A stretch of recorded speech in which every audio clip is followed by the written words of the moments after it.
Not sure if this is unpopular or not, but this one's definitely better than the first movie.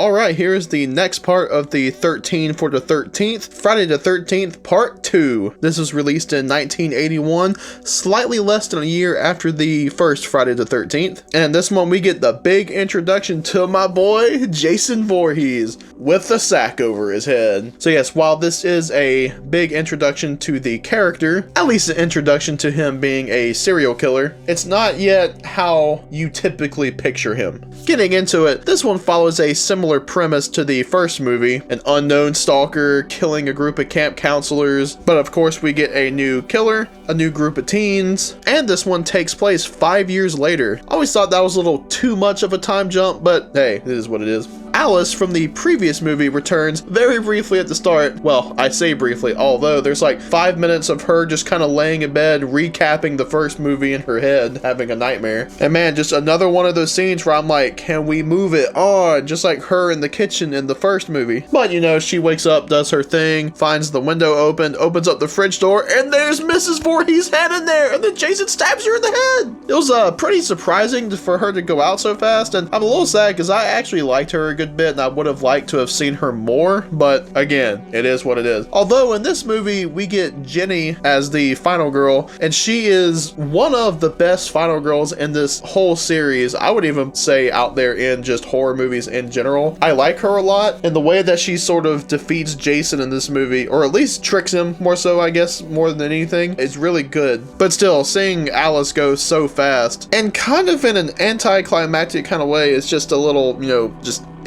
but hey. But yeah, that's pretty much the story again. Another killer stalking teens at a camp. But it works. I do think that this movie is an improvement over the first movie, even if the story is pretty much the same, just to be honest. The characters in this movie I like a good bit. Again, they're nothing super special, but as I've already said, I like Jenny a lot. I like Paul Holt a lot. That's who Jenny is an assistant to at the camp. Crazy Ralph is back. Again, a returning character from the first movie, but he also dies in this one, also kind of fast, which really sucks, but just like Alice, he was taken out by Jason, so makes sense. I really like the characters Mark and Vicky a lot. I thought their whole kind of flirtatious thing was kind of cute. And man, Mark just gets it rough in this movie, which we'll get into a bit later. And of course, we got the man himself, Jason Voorhees. And it doesn't make a ton of sense how he's here, because it's like, did he not drown? You know, did he just wash up on the shore of the lake and just decided to live in the woods for the 20 years while his mother was out there killing in revenge? Or like it said later on with how there's some sort of curse or something with Jason. Was he just brought back as an adult? It's really weird when you kind of think about it, but it's one of those things I can also just ignore. But yeah, this is human Jason. It's a very different looking Jason from what we're used to, because he kind of has overalls and again, just like a sack over his head with one eye hole. Granted, I dig the look. I actually think it's pretty creepy on its own. It's meant to resemble the character from The Town That Dreaded Sundown, but I still think it's a pretty effective look on the whole. We see him starting out here and I think it's pretty cool. Plus, it's kind of neat just looking back on where he ends up later and just sort of seeing this as sort of the starting point of the evolution of both his look and just his abilities and his character. Now onto the kills. I think the kills in this movie are pretty good. There's nothing like super gory or anything like that. Of course, the two biggest ones are, one, when Mark has a machete slammed into his face, and obviously he's wheelchair bound, and he goes rolling backwards down a flight of stairs in the rain. And then of course, the twofer that Jason gets where there's a couple engaged in some adult activities in the bedroom, and he spears both of them in the middle of the act. Talk about some double penetration, huh? But yeah, for me, those are definitely the biggest ones of the movie. Most of everything else, while not really like bad or anything, it's just kind of standard slasher stuff. Overall, I just think this is a very good slasher movie, and I would say one of the better movies in this series. But it's weird because I feel like this one kind of gets forgotten. Maybe it's just because of it kind of being stuck between Jason's mom being the killer to the more familiar hockey mask Jason that we get in part 3. So it's kind of sandwiched between those two, even though this this is the movie that actually brought Jason into being the killer. I don't know, it's just kind of interesting to me, because I just feel like this one isn't really talked about as much. Even though it's got some good kills, it looks better than the first one. I think looks pretty good on the whole, despite still having sort of that low budget feel. Again, I think Jason's got a pretty good look, even though he has overalls on. And we get, in my opinion, one of the best final girls both in this series and just, I think, in horror movies in general. So yeah, for me, this is a very worthy sequel, definitely worth a watch, and kind of underrated, I would say. This one's definitely worth your time, and I'm very excited to share where it's gonna place whenever I rank all of the movies on Friday the 13th. So yeah, this has been my review for Friday the 13th Part 2. This is day 2 of the 13 for the 13th, so please stay tuned for more. Tomorrow we'll be taking a look at Friday the 13th 3D. As always, a big thanks to everyone for watching, and of course, have a good one.